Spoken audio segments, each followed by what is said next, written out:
rich. I'm rich.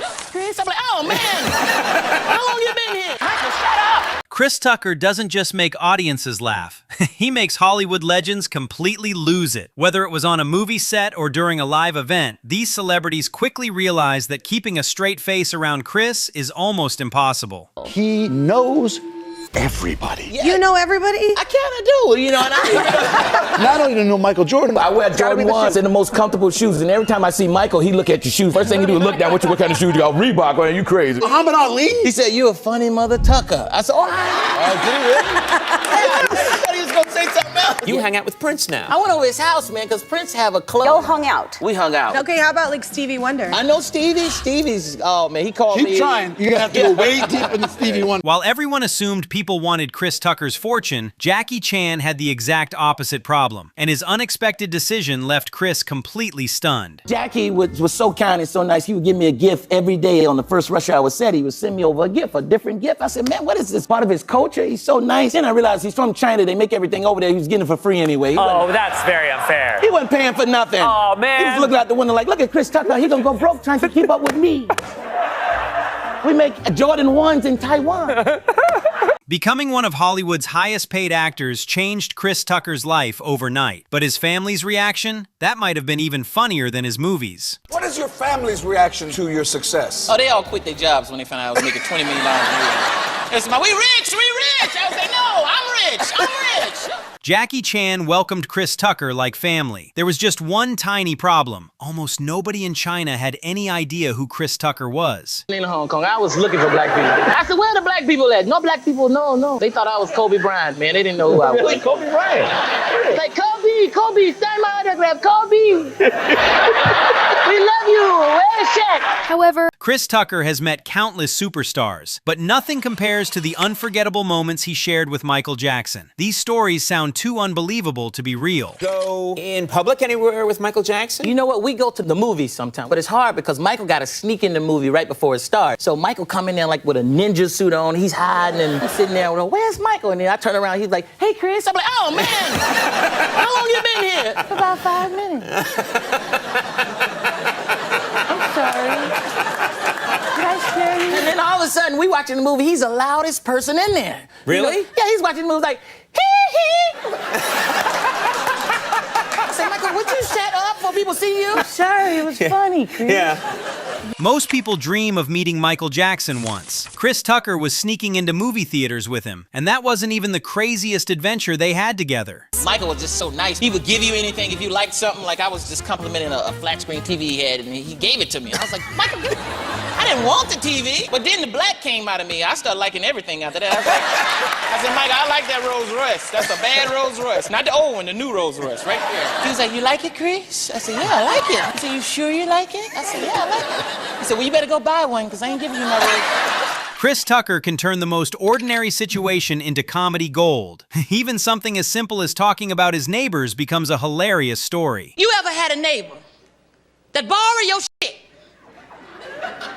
and keep it so long, you have to borrow it back? Chris had neighbors. Jackie Chan, on the other hand, seemed to own an entire neighborhood. Chris couldn't believe what he saw when he visited China. What's it like in China with Jackie Chan? He's the man. Jackie owned everything. He's like, you like hotel?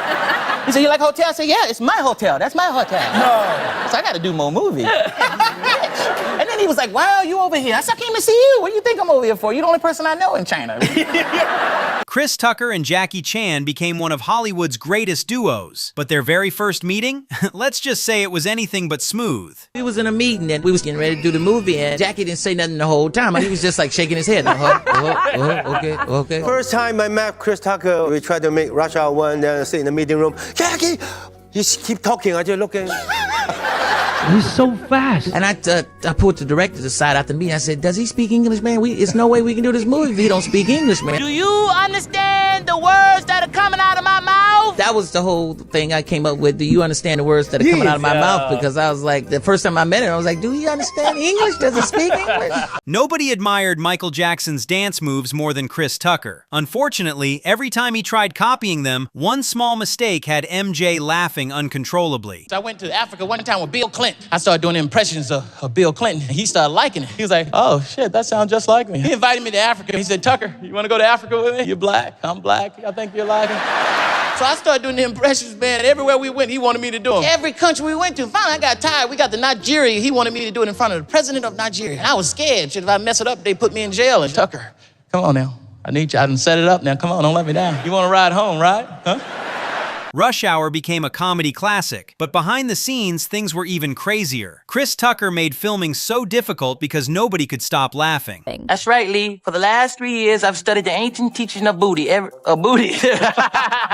Sometimes Chris Tucker didn't even need to tell a joke. All it took was another actor saying the wrong thing, and the entire set completely fell apart. Show your ass! Show your ass! This Money Talks scene looks intense on camera, but what happened behind the scenes is way funnier. It took dozens of takes just to get through without everyone breaking character. They put their hands on you. And they tried to, man. And one dude gonna come try to grab me from the back. That's how they caught me. That's how they brought me in. They was slanging like, yeah, like that. Did they grab me? Yeah. Man, get the hell off me, man! Hey! Where your shirt at? We couldn't stop laughing. We did 56 takes one way, and we got one clean, and Brett Ratner started laughing. I'm like, oh! But it was magic. Chris Tucker once tried convincing Michael Jackson to give him a Rolls Royce, and failed. But somehow, borrowing Charlie Sheen's Ferrari turned out to be much easier. Charlie let me borrow his Ferrari, man, when I was like 24 or something like that. Did you own your own? No, I didn't have one then. I just asked him because I was like fearless, like, Charlie, let me borrow your Ferrari. He was like, okay, sure. I was like, what? There were so many cars in the driveway back then. Yeah. It was cool to have another parking space open, you know. I kept that Ferrari so long, he forgot I had it. He was like, do you have my Ferrari? I said, I think I do. He said, you want to bring it back? Okay. Money Talk. Oh, Money Talk with Charlie Sheen. That's Charlie Sheen. That was the funnest movie ever, man, because I would show up late for work, and Charlie wouldn't show up at all. They were like, they'd be arguing with me, and then all of a sudden, Charlie ain't even here. What y'all arguing with me for? Find Charlie first, okay? Borrowing a Ferrari is impressive, but Chris Tucker's talent for getting himself out of impossible situations actually started long before he became famous. We used to hide the cupcakes, you know, because I'm the youngest of 6 kids. We hide the cupcakes because they be gone. By the time my mama get home, you say, Mama, I got that groceries for you. I got that. You take it in there, you hide them cupcakes. You know, you take out 3 or 4 of them. Mama, what happened to the cupcakes? Hey, man, Mama just bought 2 of them, man. I'm sorry. His brothers eventually got their payback, though. My brothers, I invited them down to the club, and from, being from Georgia, and like you said, they, being a comedian, like, what? They was all laughing at me, like, all right, I'm gonna come down there and see you perform. I invited them down to the comedy club, and they was down there, and I was on the list, but being a comedian, you might not get to go up. It's not guaranteed. So I didn't get to go up that night, so I had to ride all the way home, and they was in the car. I thought you was a comedian. You didn't go up and all this stuff, and I said, okay, one day I'm gonna go up, y'all gonna see. So now they ask me for money every day, and I say. Success changed Chris Tucker's life forever. Suddenly, everyone wanted something from him, and some of those encounters became downright unbelievable. I think stars live in Hollywood. You live in Atlanta. Yeah, Atlanta. I'm from Atlanta. Do they leave you alone in Atlanta? Sometimes it's because they don't see a lot of celebrities, so they be coming up to me, looking at me like, hey, man, you? I'm like, yeah, I'm me. You? Like, what you doing out here in the grocery store shopping? I gotta eat, too. I'm getting some food. People treated Chris Tucker differently after he became a superstar. Some fans even expected him to be a real-life superhero. I hate waiting on people. You ever had somebody call you, tell you they on their way, you call them back, them still at home? You thought you was on your way, man. My clothes in the dryer, man. Damn. And you be mad as a till you get there. You be happy as like, oh, punk ass, always late. What's up, T? Let's get out of here. Every time Chris Tucker and Michael Jackson got together, something completely unexpected happened. This story might be the funniest one of them all. We would love to see that. We would love to see that, Jack. Now, Jack, we would love to see that. Wouldn't we love to see that? His name is Lee, goddammit. Lee, we would love to see that. Chris Tucker wasn't always the one ruining takes. Sometimes the people around him completely stole the show. Who's calling? I'm filming. I'm looking Jackie Chan dead in his eye. We're Call on me the. back. Call me back. No, you can't speak to Jackie Chan. They want to speak to you, Jack. Hello?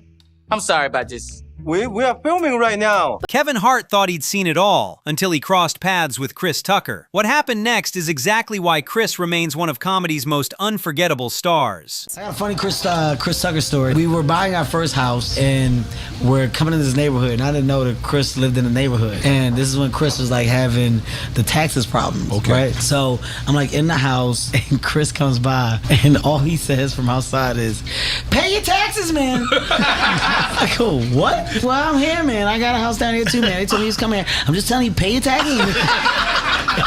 And he left. That's real advice, though. It's great advice. Not every blooper needs a complicated setup. Sometimes all it takes is one impossible to pronounce word, and Chris Tucker trying not to laugh. What? Is this a kosher meal? Yes, sir, that's our kosher meal. What's the name of it? Filter fish. Filter fish. You know what this is? What is it? Filter fish. It's filter fish. I love this stuff. I really don't. You have black people all over the world eating this. Who eats lots of things?